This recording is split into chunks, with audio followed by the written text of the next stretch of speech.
Assalamualaikum warahmatullahi wabarakatuh.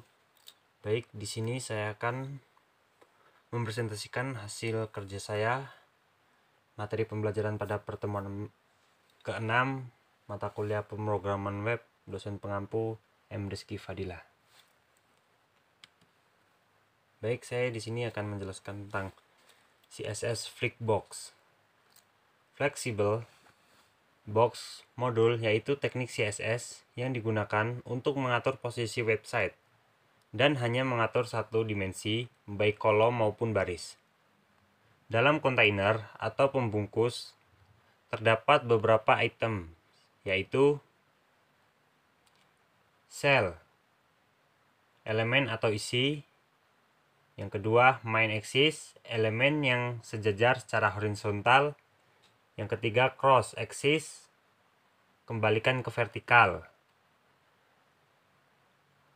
Yang keempat, main size, ukuran kontainer. Yang kelima, crosses, ukuran kolom. Yang keenam, main start dan main end, awal dan akhir elemen secara horizontal. Yang ketujuh, cross start dan cross end, awal dan akhir elemen secara vertikal. Beberapa pengertiannya secara umum. Main axis, sumbu utama dari sebuah kontainer yang menentukan urutan dari penempatan item secara horizontal. Selanjutnya, main size, ukuran dalam kurung weight atau height dari kontainer yang akan membuat dimensi dari items yang relatif terhadap main size. Next, CSS Flexbox. Use different positional properties such absolute. Yang pertama tuh floats and clear fix. Yang ketiga fix hex for columns. Maaf ya teman-teman kalau terjadi kesalahan. Selanjutnya, properti pada kontainer. Yang pertama ada display. Membuat sebuah elemen parent menjadi flexbox dan membuat elemen-elemen di dalam bisa berperilaku flex juga. Yang kedua, flag direction. Mengatur arah dari urutan-urutan elemen di dalamnya secara horizontal dan dikembalikan atau secara vertikal dan dikembalikannya. Contoh, flex direction, row reverse, column reverse.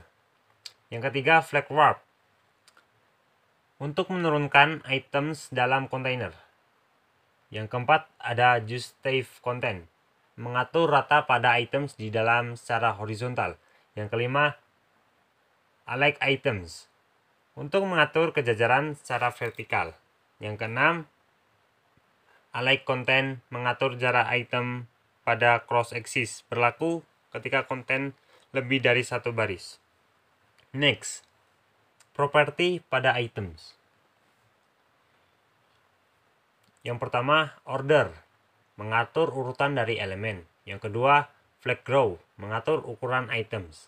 Yang ketiga, align self, mengatur perilaku penjajaran sebuah item yang spesifik terhadap cross axis. Selanjutnya ada CSS Grid tutorial.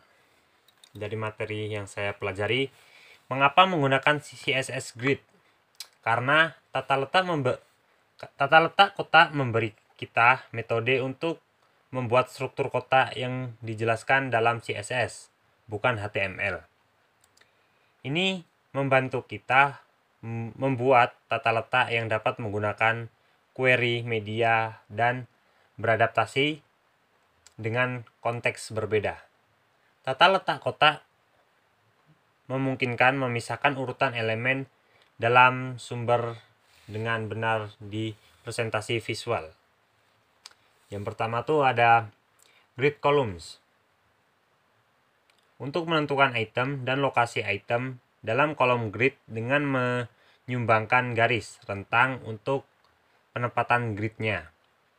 Yang kedua, grid rows, berfungsi untuk membuat baris CTH penggunaan div class, row, div.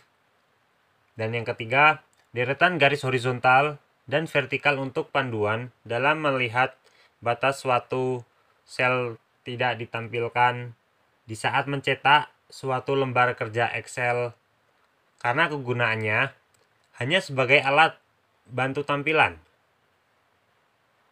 Yang keempat tuh ada nested grid, diartikan sebagai dalam kurung bersarang, merupakan model yang mempelajari keterampilan berpikir. Yang kelima, justify dan Alec, rata kanan dan rata kiri grid atau mensejajarkan item pada sumbu horizontal. Sedangkan Alec yaitu mensejajarkan item pada sumbu vertikal. Yang terakhir yang keenam, create 12 kolom grid.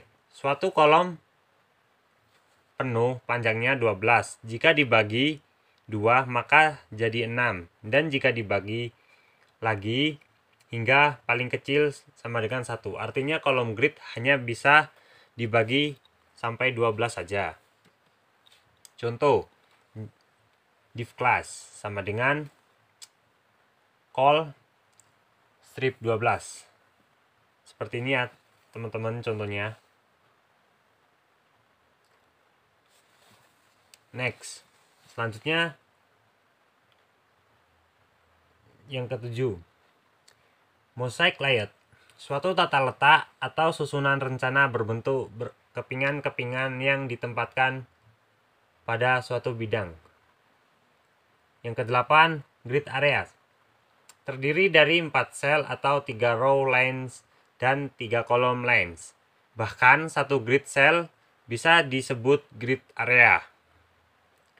Yang 9, responsive layout, suatu keadaan sebuah halaman web di mana tampilan akan cocok, rapi dan enak dilihat dari akses perangkat apapun dengan resolusi berbeda. Contoh media dalam kurung max width 768 px, selector width 750 px. Contoh gambar kolom grid seperti ini ya teman-teman. Kolom grid. Yang layout grid kayak gini.